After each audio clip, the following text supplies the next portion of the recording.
bago yung press ko ng kanyang mga abogado, naglabas naman ng press release ito si Vice President Sara Duterte.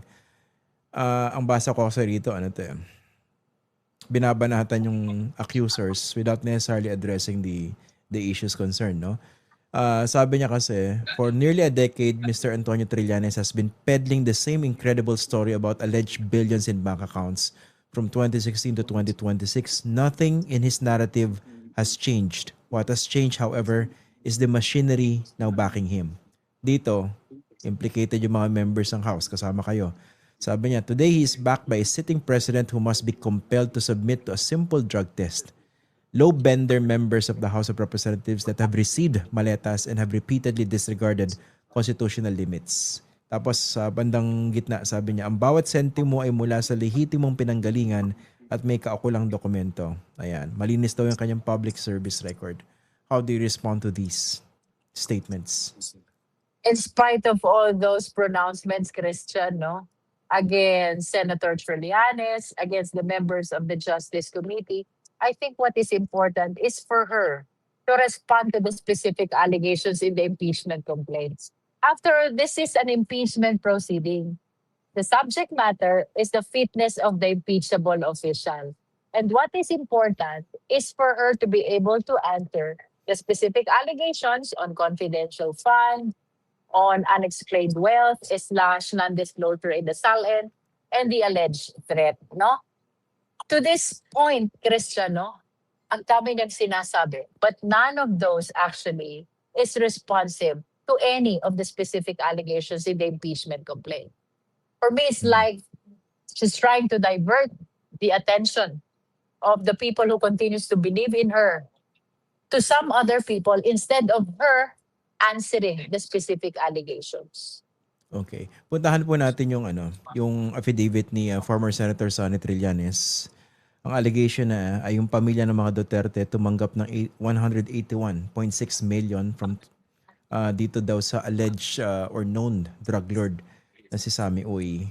How significant was this allegation and the confirmation at least on 18 transactions? The confirmation coming from the AMLAC. Okay, I was told, Christian, that upon recounting, it's a total of 19 transactions. 19, So, hindi 18. Okay. yeah. In conclusion, 19 out of 19 transactions randomly selected by Congresswoman Laila De Lima from the allegations of Senator Trillanes were confirmed by the AMLAC as very similar to the transactions in their report, no? 19 out of 19, walang sumablay, no? Down to the last centavo po ba? Sorry. Down to the last centavo? Yes, it's down to the last centavo. But what is another significant confirmation here, another significant confirmation, you mentioned about Samuel Uy, no? May pinakita dyan si Senator Trillanes na I think deposit of Samuel Uy to the account of the Vice President. 3 transactions of different dates but of exactly the same amount. I remember these are managers' check. And all of them, Christian, were confirmed as well. Part of the confirmation of the AMLAC, no? So this only means that even the Vice President, kasi dati ang sinasabi lagi, the former president is a cohort of the alleged drug lord Samuel Uy.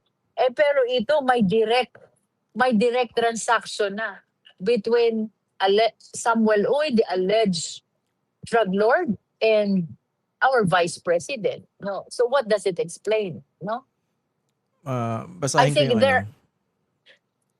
Nahanap ko yung tinutukoy nyo, no?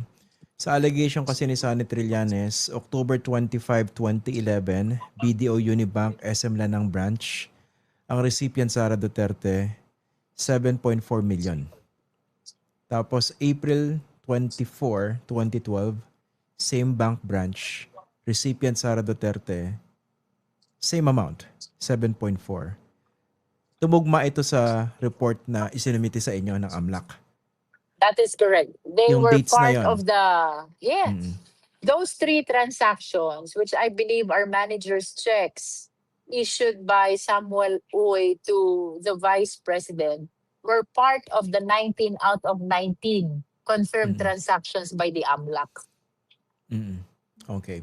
Yung claim ng kanyang mga abogado, ang position kasi nila, hindi dapat pag-usapan ito dahil hindi pa siya vice president niyan. You're impeaching her and you want her removed for supposed impeachable offenses that she committed while in the office of the vice president. Ano pong sagot Well, niyo doon? the endorser constantly claimed that there's a need to present transactions even prior to the relevant periods because it is necessary for them to be able to establish the pattern of amassing unexplained wealth and not disclosing the same in the SALN, no? And I think it appears in the presentation of the evidence during the April 22 hearing. Okay. Ang argument din nila, yung suspicious transactions mentioned by the AMLAC, they're not necessarily or automatically proof or evidence of any wrongdoing or any unlawful activity. We agree to that.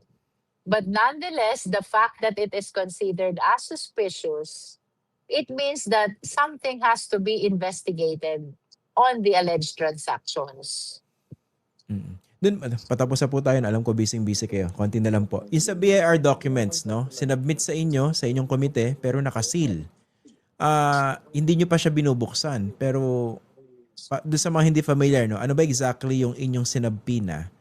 At ano ba mangyayari dito? Mabubuksan po ba ito?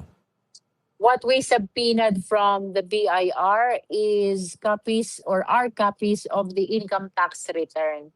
So that is supposed to disclose the individual earnings of the vice president and the husband, no? It can help explain the net worth, but it can also strengthen the case of the complainant, no? We cannot tell yet until we've seen the documents inside the box. At klaro, yung sinasabi ni BIR Commissioner, ang limitation lang sa confidentiality nila is whenever there is legislative inquiry and it will be done in an executive session. So, Christian, ang naging argument ng justice members, because we are totally divided here.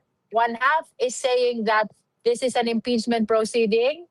We therefore cannot open the box. But the other half is saying that the impeachment proceeding is greater than a legislative inquiry and therefore we should be allowed to open the box.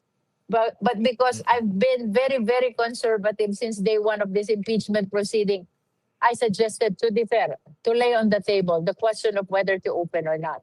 So, But that will considering be Christian settled that next time. yes, because April 29 is anticipated to be the last clarificatory hearing because we have only one offense left. That is the allegations of threat, no? So after that, we're supposed to vote. If the majority of members of the Justice Committee have no other inclinations, we're supposed to vote on the determination of probable cause after the presentation of evidence in the allegations of threats. And we cannot leave the issue of opening the box hanging. So before we vote, we really need to resolve whether to open or not.